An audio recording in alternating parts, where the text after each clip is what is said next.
Dear students of 9th standard, a very pleasant morning. Once again, welcome back to the biology class.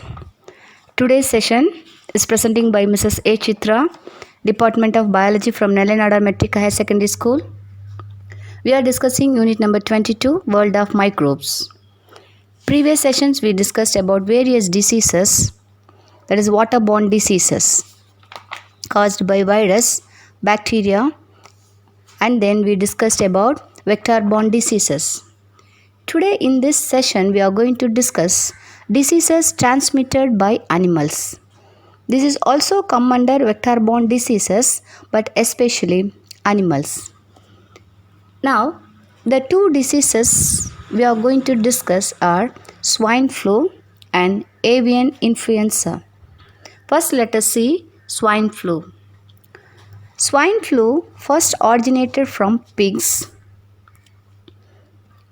It is caused by influenza virus H1N1. It affects the respiratory system.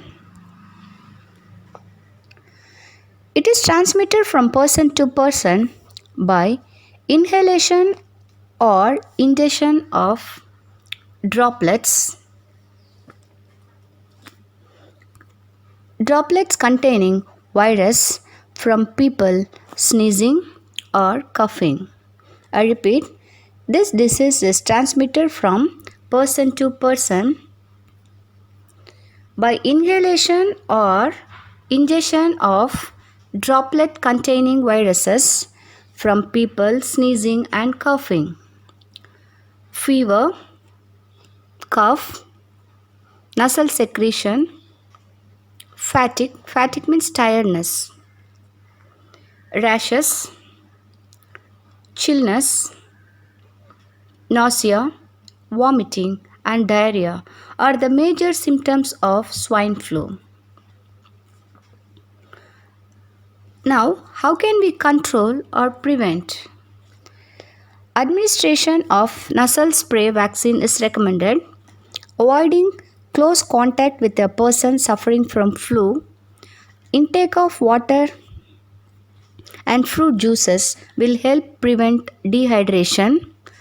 Plenty of rest will help the body to fight infection. Always wash hands and practice good hygiene.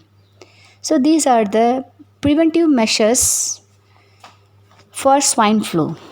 Now the next one is the avian influenza. Avian influenza is a contagious, means very serious communicable disease, contagious bird disease caused by viruses.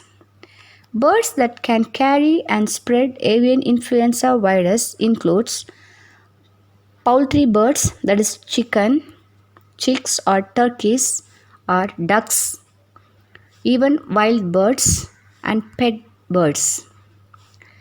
It is caused by influenza virus H5N1. People who have close contact with infected birds or surface that have been contaminated by the bird's secretion from mouth, eyes, mucus and nasal secretions or droppings.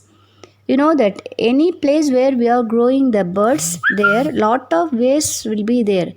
Okay, so if you contact with that places, infected birds or their droppings or their secretions from the mouth, eyes, etc., this disease will spread. Okay, so the important symptoms are fever, cough, sore throat, runny nose, muscle and body aches, fatigue, headache, redness of eyes, and even difficulty in breathing are the major symptoms of avian influenza. Now we will see how to prevent and control. The following measures should be taken to prevent and control avian influenza. The first one is avoiding open air markets where infected birds are sold. Avoiding contact with infected birds or consumption of infected poultry. Proper cleaning and cooking of poultry is necessary. to avoid the avian influenza. Dear children, today we have discussed diseases transmitted by animals. The two diseases are swine flu and avian influenza. Swine flu is caused by H1N1 virus and transmitted by pig. Avian influenza is caused by influenza virus H5N1 and transmitted by birds. Okay, so maintain social distancing, maintain personal hygiene, and take care of your health. Thank you.